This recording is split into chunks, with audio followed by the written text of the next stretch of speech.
uh, understanding. I mean, I'm at the campus yesterday. Also, I was kind of listening to some of the discussions. I feel for a grid operator, the most difficult time is the time before the peak and after the peak. And I feel for a moderator, the most difficult session is going to be the session before the lunch and just after the lunch. But I'll try to do justice to this. I'm thankful to Jakir sir and the team for this great opportunity. So, in terms of the overall context, I think it has already been said. Yesterday, Jakir sir showed that picture around climate change. After that, I think Soni sir was mentioning like what is that we are going to leave for our further generations. And if we feel on a philosophical level, I mean, if I start thinking, most of us, we talk about leaving good amount of property to our grandson and everyone. But I think we need to also start thinking what is that we are going to leave in terms of climate and environment. So that's where the discussion is. In terms of RE integration and all, I mean, we have the targets. We're talking about net zero. We are talking about 500 gigawatt. And if we have to kind of see the interventions, we are saying supply side interventions, we are saying demand side interventions. And most of the discussion has been kind of revolving around both of these. But I feel transmission side of it, because you need to make sure that you have got 500 gigawatt on the supply side of it. We need to make sure that we have got, or we have player in the ecosystem who have got demand for 500 gigawatt. But we also need to make sure that we have the infrastructure in place so that we are able to evacuate power from one place to other. Probably we have been doing a great job when it comes to transmission, and thanks to visionary leadership of some of the people who are here. What we are going to do is, in this particular session, I mean, the title says RE integration challenges, key learnings and way forward. We will try to focus the discussion around some of the challenges from a DISCOM utility point of view. And when we talk about challenges, I'll keep it flexible because when we are talking about challenges, right from the beginning, whether DISCOMs are willing to buy renewable energy, then the question is if they are willing to buy, are they in a position to buy that, which means their technical and financial conditions. Even if they are willing to buy that, they are in a position, do we have the infrastructure in place? And then the last thing is, even if we have the infrastructure in place, the kind of scale we are discussing, what kind of innovations we need to have. So we will try to kind of restrict our discussion around these things. And I'll follow the same pattern what Jakir sir has followed, in the sense like I'll make it interactive. I'll open it for the participants. And because Dr. Das has to leave, so maybe I'll start with you. If you can talk about some of the high-level challenges which we feel when we talk about RE integration or RE adoption in the country from a DISCOM perspective, that will be great. And particularly if you can highlight some of the challenges related to innovations, because what we are saying is, as of today, it's 500 gigawatt, but down the line, we are targeting power sector decarbonization and net zero kind of thing. So if you can highlight some of the challenges, that would be great. Thank you very much. So from the DISCOM point of view, if you are say sourcing the RE through a contract, then the challenge does not lie on the DISCOM. It is actually more from the point of, because you are just managing a portfolio and taking it. But I always find that there is a huge opportunity within the DISCOM. Okay, Delhi could be kind of a challenging, but there are many places in the country where you have got a lot of rooftop and a lot of places land available where you can actually set up a generating plant, small solar generating plant at least, which you can, wherein you can at least take care of some of the load which is there in the local, at a local level. I feel that that could be a huge opportunity for the DISCOM to look at. So the challenge here is that when you are getting into long-term contract for the renewable, like for instance, let me give you an example here. In Mumbai, we have got something like 33 or 40,000 consumers, because we distribute electricity in Mumbai, who have signed some sort of a green contract with us. So they pay something like, I think, 8 paisa or 10 paisa extra per unit for the green power. So there is a set of consumers who are willing, who appreciate and understand the challenges associated with the green power and then willing to pay more. So on one side, you have to work with the consumers to really have that kind of a kind of sensitivity that we should go for green power, and therefore the kind of cost associated with this, challenge associated with for doing that is one part. That is from the user point of view. Second thing is, you should also get some set of consumers who can potentially generate electricity and give it to the grid at the local level, right? So an opportunity here to use the roof. I think there's been a lot of scene, and if you typically look at the scheme which the Prime Minister had launched, again focusing on the solar, this is all directing towards the fact that there are schemes, opportunities which the government has come out, you can actually use to generate electricity for doing that. I feel some of the things, it is a challenge as an opportunity, because the moment you is going to generate and integrate to the grid, you need to have a network which is robust. So therefore, the point I was making on the smart grid network, it is important to have a very good, robust, low voltage network. So I feel that investment at the low voltage level, that is, 400 kV and 400 volt and below, it's extremely important to look at that. From the home to the substation, where you step down from 11 kV to 440 in our case. So it is important to look at that and then make sure that it is integrated on that. And then perhaps one thing which is important to look at is, not all places have smart meters.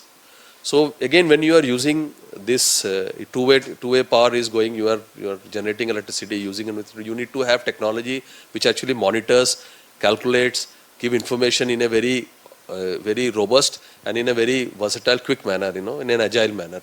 So it is important to make sure that the measuring instrument, the monitoring instrument, the technology, the communication system, the cost-effective way to communicate between the field devices, everything is also in place. Therefore, what we see an opportunity for a robust smart grid to make that smart grid happen, there is an opportunity, and RE is going to perhaps help to make that happen.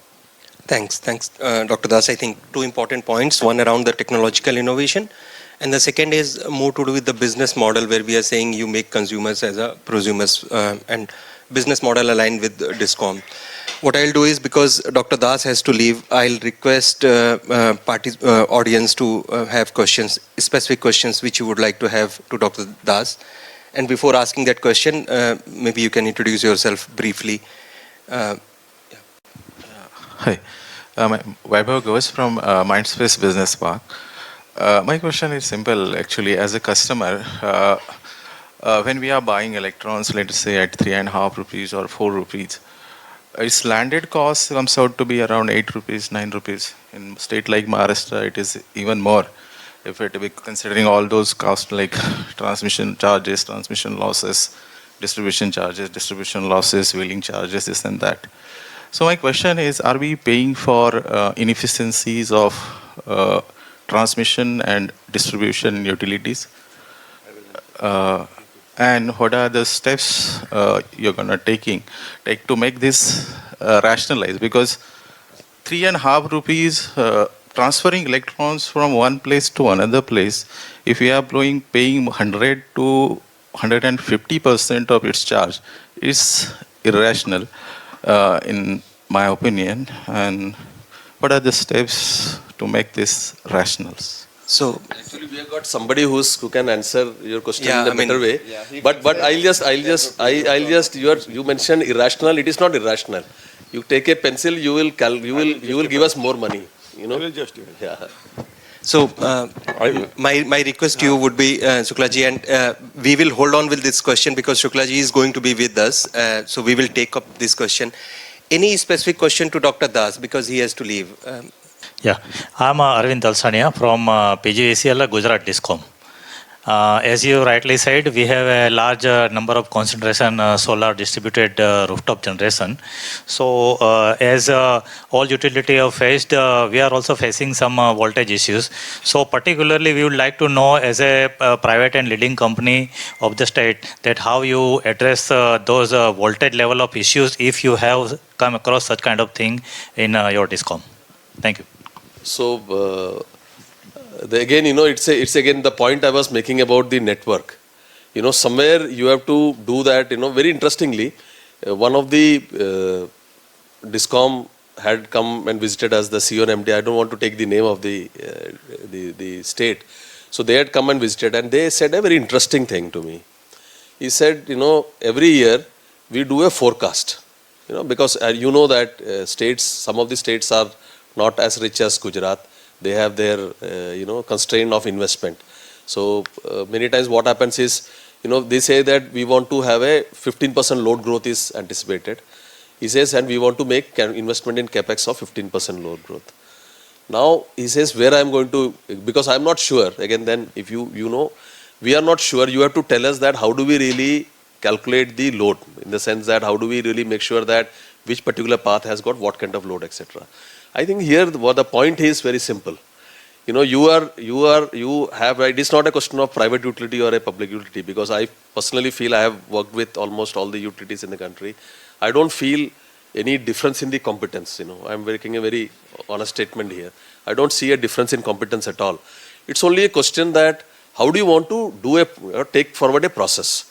Now, that particular place where you are having a challenge, if you really do a load study, and calculate on the generation, the consumption, everything, and you will find the answer yourself. It is not difficult at all. It's a case of a load study, network planning, and it will take care of that. Because with the network planning, we are not using, again, the point I was making, we are not using any extraordinary technology at this moment. Of course, there are technologies available which helps you to deliver better quality of power, etc. I'm not talking about those kind of things, but it is worthwhile to look at that part, the study of the particular network. And then secondly, what happens is, it is always dynamic. You need to have a tool which will dynamically help you to calculate the state of the network at some point in time. Suppose, for instance, if you have developed a tool, which can, help you to refresh every 3 months, that what is the status of the network, that will also help you to address the problem. I think it is more related to that. It is not related to something which a private utility has a better competence to do it. You can also do it. Only you need to have the tool, and then you have to refresh it on regular basis to do that. Thanks. I think second and probably the last question for him. Then we will continue with our discussion. Hello. Dr. Das, in your presentation you talked about digital twin and looking from an innovation perspective and for the resources which are not of rotating kind. So basically what I'm saying is how digital twin can be used when it comes to solar as a renewable source. You see, there are, I'm talking about solar from two level, right? One is you can use the digital twin facilities for your manufacturing plant. That is one. In the manufacturing you can use. And second thing is you can use it when you are having a large isolated system in different location. So it depends on what level of digital twin or what kind of a depth of digital twin you want to create. Essentially, what is the digital twin? Essentially, you are capturing data and you are simulating data at a particular situation, right? So that data, when you run the data, it helps you to replicate. Using the data, you replicate or you potentially simulate or understand what is going to happen at that state. And by managing the change here, you manage the change there, so that you actually pinpoint what exactly you can do. So this is something which we have not done so far. It is something which we are looking at. So I'll be able to answer it better in maybe 6-8 months once we have done one small experiment. But we have tried to use that for our generating plant. So in the boiler and other kind of things, and it is extremely useful there. Yeah. But I mean, it is a question of, it is a question. What happens is, what I have also learned is, there is no definition on the things we do. After we do it, we will qualify that. How do you really want to call it? Do you want to call it a digital twin? Do you want to call it as something different? At that point in time. But I feel that there is definitely a use for doing that. Whichever is remote, whichever is is going to take a time for you to reach out to. It helps to have some sort of a simulation at the base level. So thanks a lot. And I think with that, I would like to thank Dr. Das for his time, his presentation, and sharing his insights to the audience. I apologize for not being able to stay back, but as per the schedule, I did budget till 1:30. I'm sorry for that. Sure. So we'll continue with the discussion, and I'll move on to Shukla ji, and with the same question. Thanks a lot. If you can pinpoint some of the challenges which DISCOM is facing when it comes to RE integration or RE adoption within a state of the DISCOM boundary, and feel free to kind of have these challenges across different categories. It could be technical, it could be regulatory, it could be financial, but it will be good to have list of challenges. No, there are many challenges. not only technical challenges, there are regulatory challenges also. We have, from last 2 days, we are discussing only about the technical challenges. But there are regulatory challenges, societal challenges, economic and financial challenges. These are some of the challenges. So coming to, you asked that whether the DISCOMs are reluctant to procure RE power. I don't think so, because the RE power is cheaper and they intend to purchase the RE power. In fact, the problem is for the DISCOMs, if the consumers directly purchase from the sellers, that is the main challenge. Because the price of the renewable power is less, whereas the retail tariff of the distribution company is higher. The tariff is designed in our country. The tariff is designed based on the cost plus approach. First, we compute the cost of the distribution company, and then we design the tariff. And when we design the tariff, some of the consumers are cross-subsidizing. Their tariff is above the cost of supply, and some of the consumers are below the cost of supply. And generally, we have 4 to 5 categories, broadly we can say: domestic consumers, agriculture consumers, industries, commercial consumers, and other consumers where there will be public utilities, etc. So generally, the domestic consumers and the agriculture consumers are cross-subsidized, and the subsidizing consumers are the industrial consumers and the commercial consumers. So when the who will opt to procure power from the developers? The subsidizing consumers, because their tariff is more than the retail tariff of the distribution companies. So when this category of consumers opt to buy power directly from the sellers, so the subsidizing consumers goes from the manifold of the distribution company. So this puts a very great financial stress on the utilities. So this is the challenge from the point of the distribution companies. Now I will answer to that his question. Actually,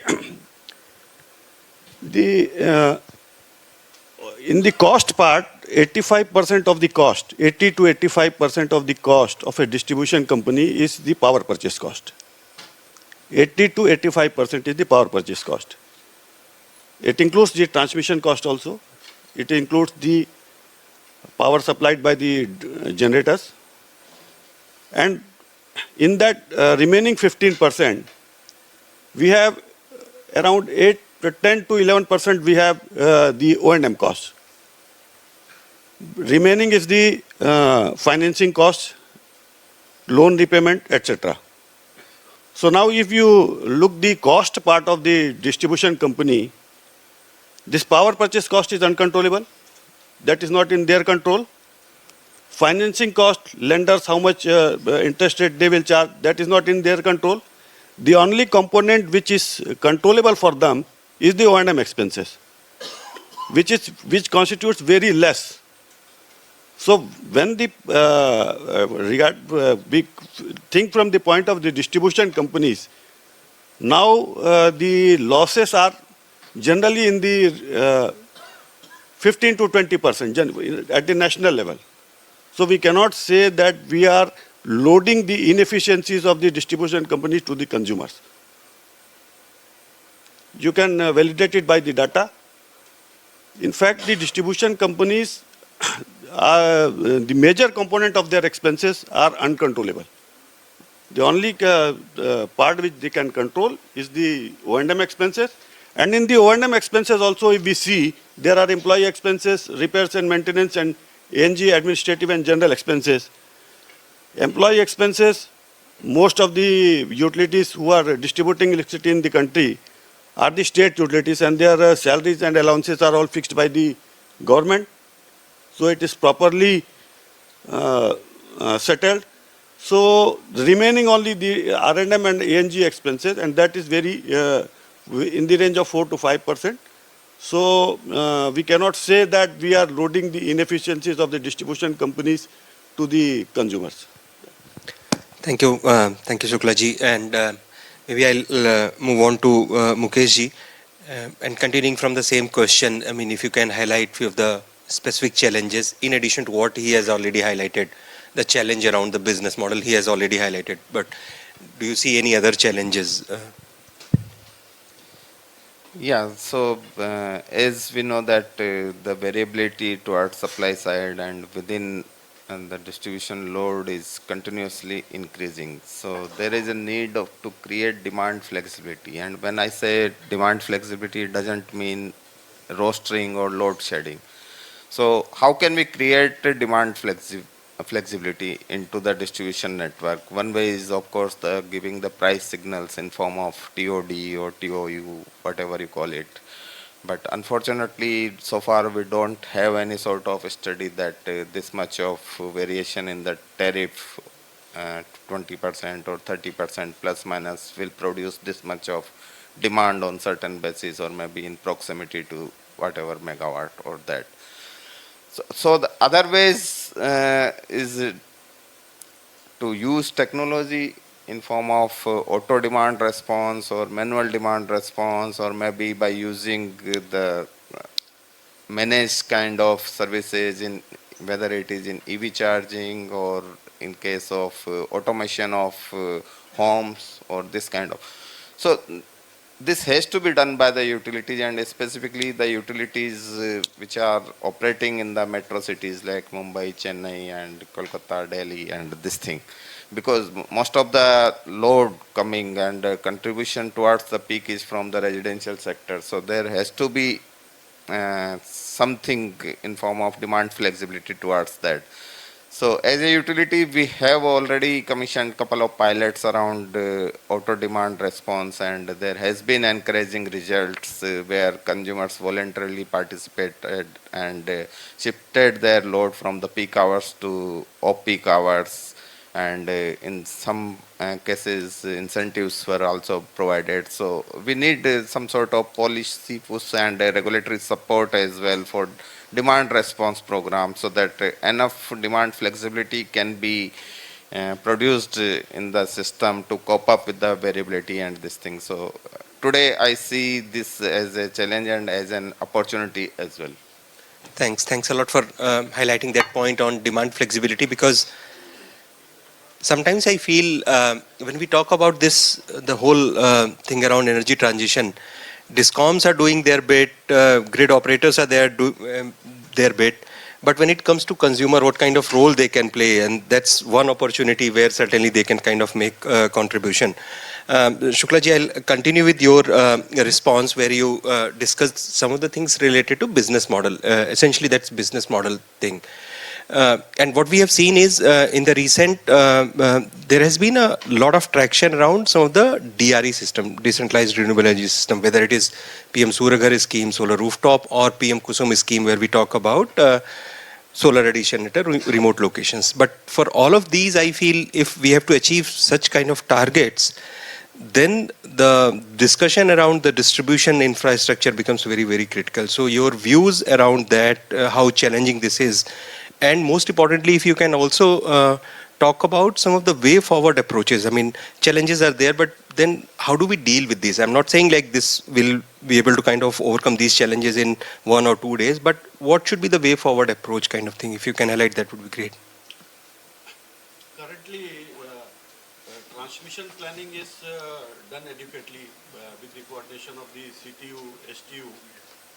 But yes, distribution system planning is not done appropriately in almost most of the states. अब distribution system में ऐसा रहता है कि किसी क्षेत्र में कोई गया and when there is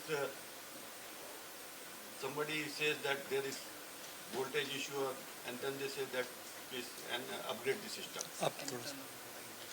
Upgrade the system. So distribution system planning is required because it is the power quality is also not good in many of the rural areas. So distribution system needs to be strengthened.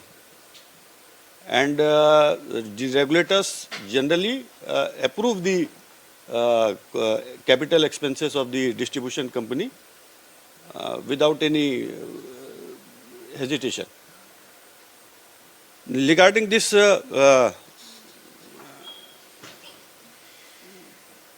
small rooftops, the government schemes. Now, in most of the states, the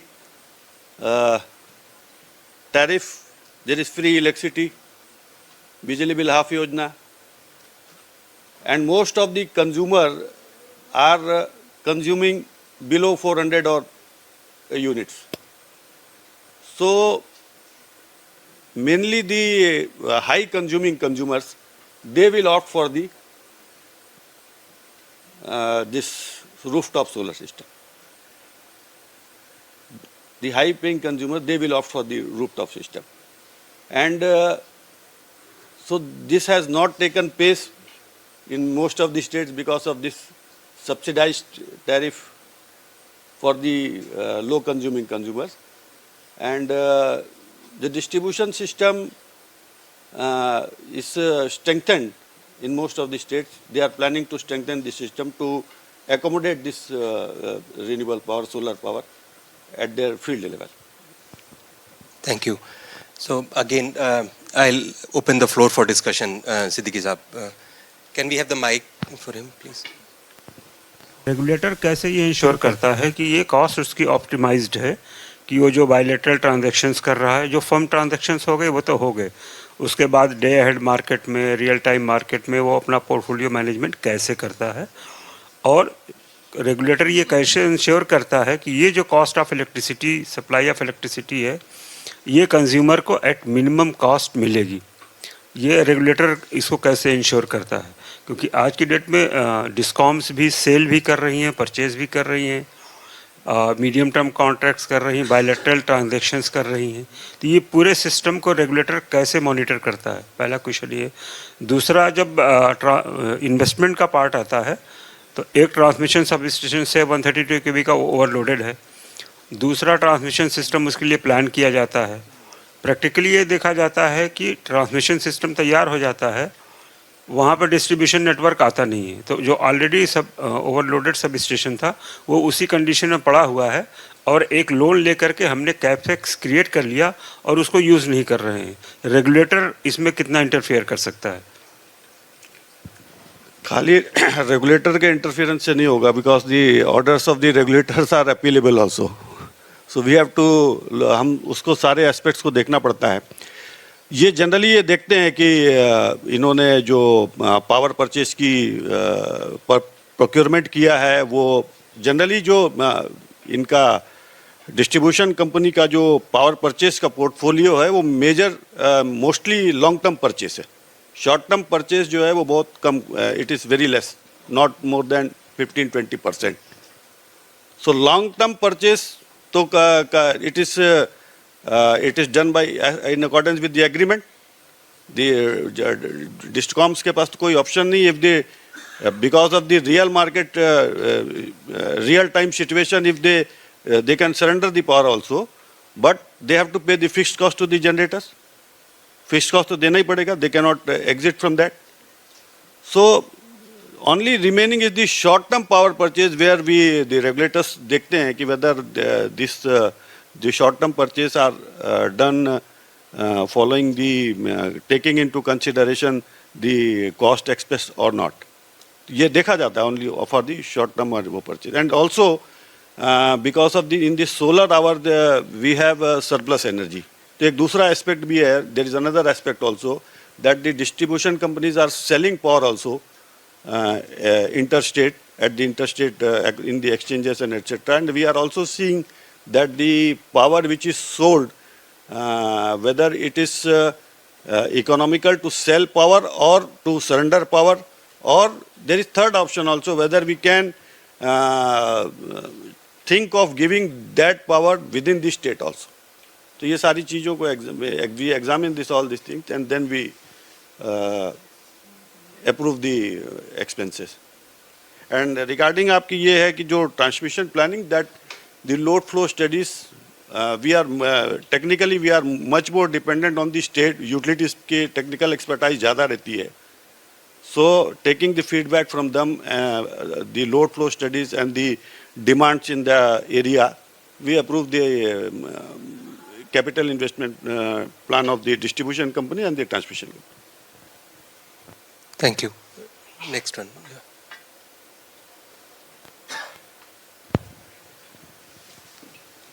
sir मैं Rajasthan SLDC से हूँ. मेरा concern है distribution system की reactive power management, which is related to distribution losses as well as the voltage profile. अगर distribution network में reactive power जो management नहीं होता तो अल्टीमेट वो ट्रांसमिशन सिस्टम में आता है.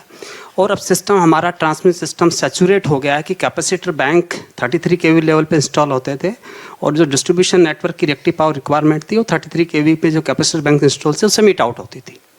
तो उससे क्या हो रहा है कि जो डिस्ट्रीब्यूशन के transformers are overloaded because due to the reactive power flow, losses are high and they are not even some locations unable to integrate the RE power projects due to the high loading of the transformers, etc. So what is the way forward in the coming years to maintain the unity power factor at distribution level, to reduce the losses and to maintain the grid stability?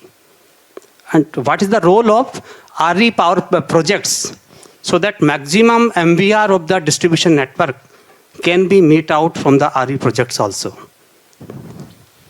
Yeah, so the power factor or the reactive power has been a issue or challenge for distribution companies as well as it is in the case of transmission companies as well. So adequate compensation has to be provided at not only at a distribution transformer level but also at the 33/11 or 66/11 kV transformers as well. So we had also this kind of issues 10 to 15 years back, and then we came out with a CAPEX program of having APFC panel which automatically detects the power factor and switches on required amount of capacitance, whether it is 100, 200 or up to 400 kilowatt reactive energy, provide support to a particular distribution transformer. So these has to be planned into the system, otherwise there is no way out. If there is reactive power generation, there are no rules at the consumer end that he will not inject beyond this much of reactive power into the grid, as we have in case of different, and utilities are also being penalized on drawl beyond below a certain level of voltage, and also on the reverse side injection point as well. So reactive power drawl has to be maintained within the limits, and you have adequate capacity of capacitor banks both at distribution transformer and at grid transformer level, busbar level as well. Now, from the last couple of years, there are instances of high voltages as well. So distribution system is struggling to control the high voltage systems as well.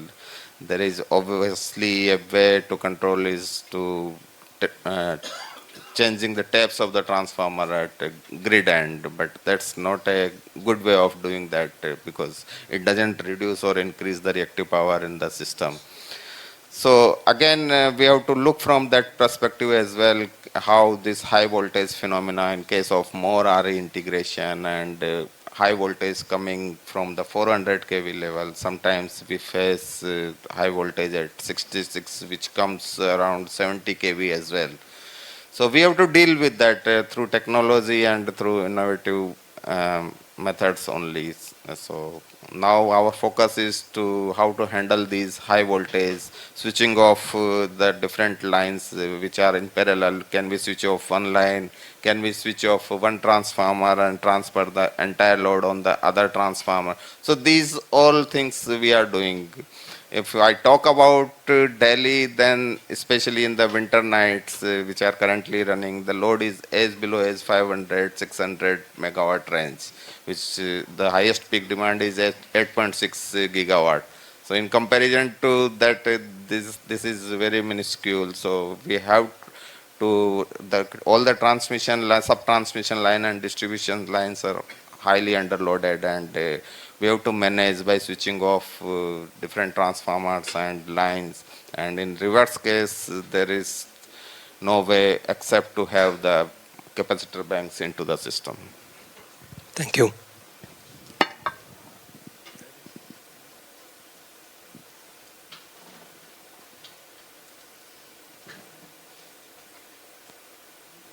Myself, Parthabatim Kumar from Assam Power Distribution Company Limited, and my question is regarding the, just the next question next question from the last question. Like, I just wanted to ask your opinion regarding the local flexibility electricity market in order to overcome those issues. If we can take the advantage of creating a local electricity market in order to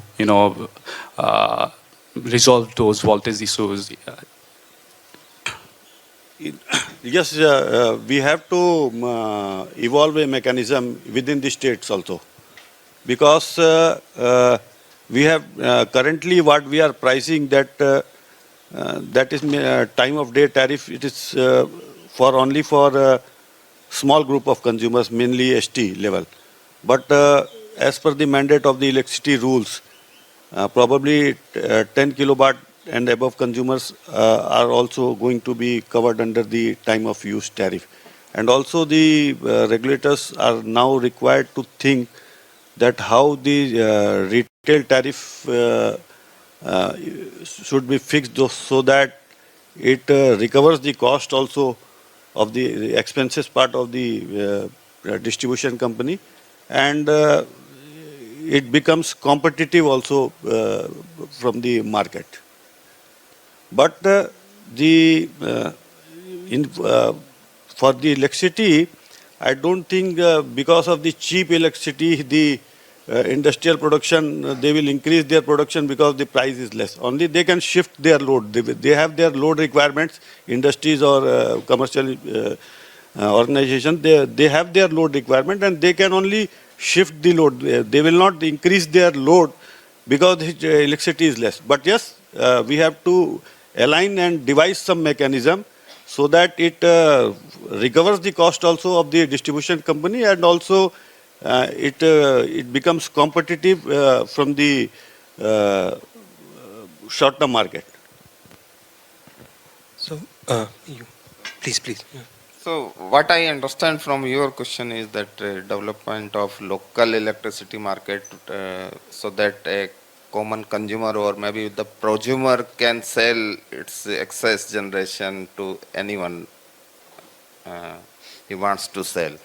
So yes, there are provisions under in Delhi, what we call it, for number one is group net metering, where you can have a solar plant at your home or any other installation, and then you can divert the excess generation to your other establishment. If you are having another home, then you can divert some of the energy to that installation, or if you are having the shop, you can get it adjusted through net metering to that place as well. So that is the one way where the owner is same of all the installations. So he can produce at one place and get it adjusted at 2, 3, 4, 5 places.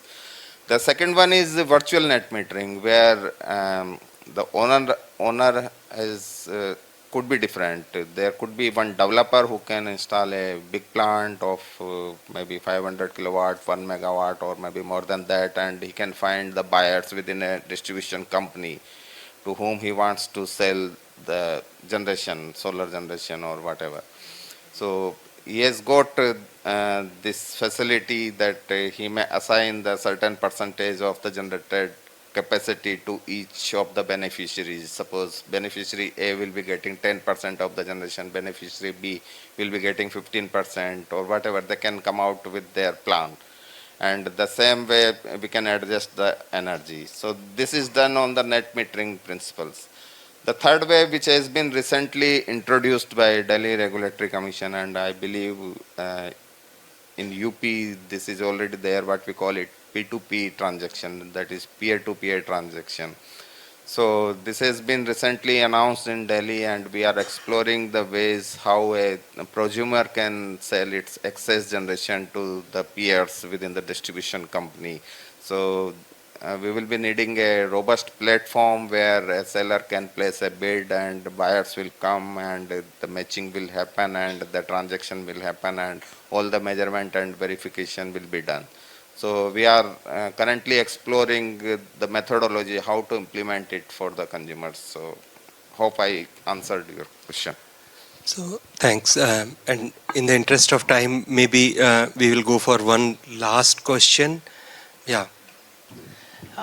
Good afternoon, all of you. I am Sushmita Ajwani from ICF. I am Director Power and Renewables. We are a consulting firm. So, sir, since we discussed about DISCOM's dependence on short-term power and it's impacting the power purchase cost, do you see with more of FDRE bids coming up, battery making commercial sense, your dependence on short-term power going down and your prices becoming more and more fairer? Any perspective around that? Shukla ji or Mukesh ji. I don't think that there will be a drastic reduction in terms of short-term power purchase, because as the variability in the system will increase because of greater renewables, obviously there will be more need for a better forecasting, and again it depends on your forecasting to what level you are dependent on short-term market, whether it is day ahead or maybe the real-time market as well. And most of the utilities are having more than 25, 30, 40 number of generators. You never know what will be the performance of these generators next day in terms of there could be any tripping or maybe outage, or maybe fortunately there are no coal shortages issue nowadays, but that could be the another thing as well. So dependency on the short-term market depends on all these factors, how stable your load and your generation is, and what is the balance. If this balance is not there, then your dependency on the short-term market will increase. And nowadays, every utility has to provide and move towards resource adequacy plan as well, where they have to plan for the long term, and there has to be some limit where a utility can depend on the short-term market. Most of its power should come through long-term contracts only.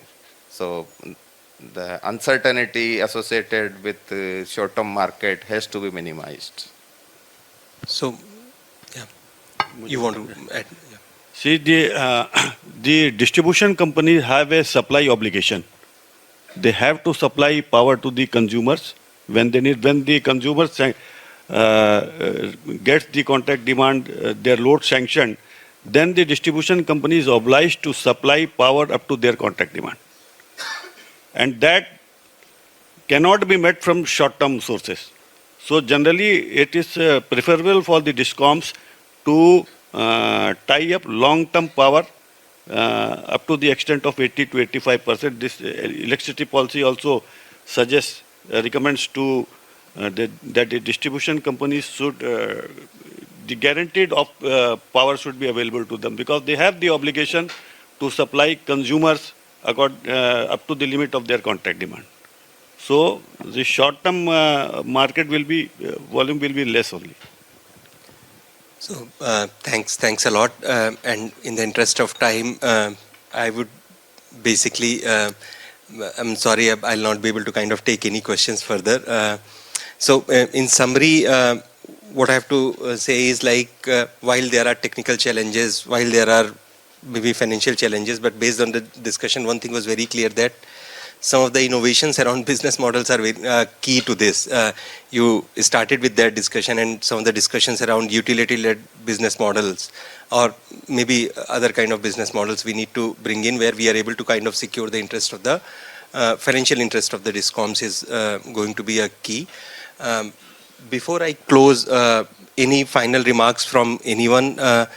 Otherwise, the kind of scale which we are targeting, certainly हमारे इम्तिहान तो होंगे, but I am a firm believer that with the kind of collaborations, the kind of discussions we are having where academia, industry, government stakeholders coming together, we'll be able to certainly overcome all of these challenges and we'll be able to have that one nation, one grid thing successfully running on this. So on that positive note, I'd like to close the discussion and I would like to thank all my panelists and all the participants for their patience for listening. Thank you. Thanks a lot.